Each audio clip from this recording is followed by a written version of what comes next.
So, ito yung nangyari guys, yung malalaking tipak ng yellow o glaciers ay bumagsak at nag-meltdown. So, tinumbok niya yung agwasan ng tubig kung saan nagme-melt yung ice. Tinumbok niya yung pababa.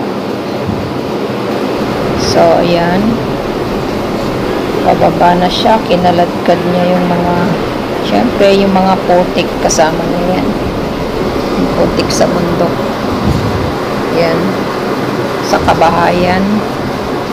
Dahil sa bulto ng ice na nagbagsakan, nagmelt. Ayan.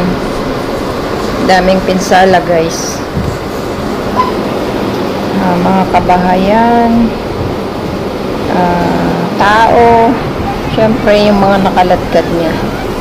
Hanggang ito na. Yan, kinaladkad niya yung mga debris.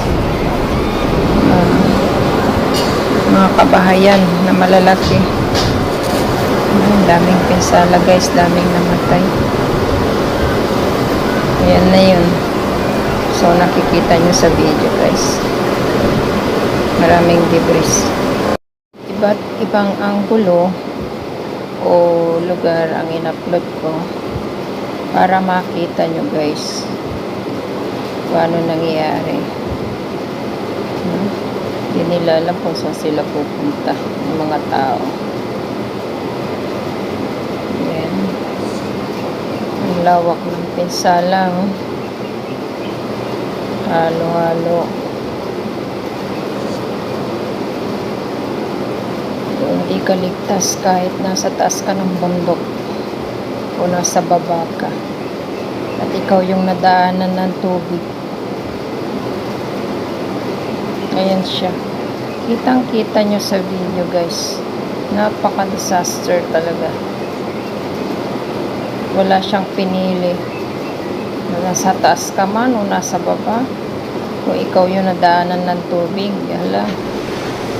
Bahay mo, sasakyan mo. Ayan, sumama na lahat guys.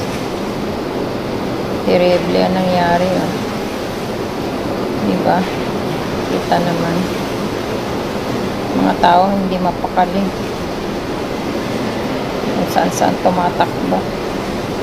Kasi nga walang direction yung tubig. Kung saan lang siya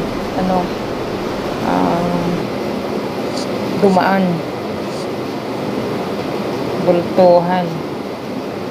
Pati mga tulay.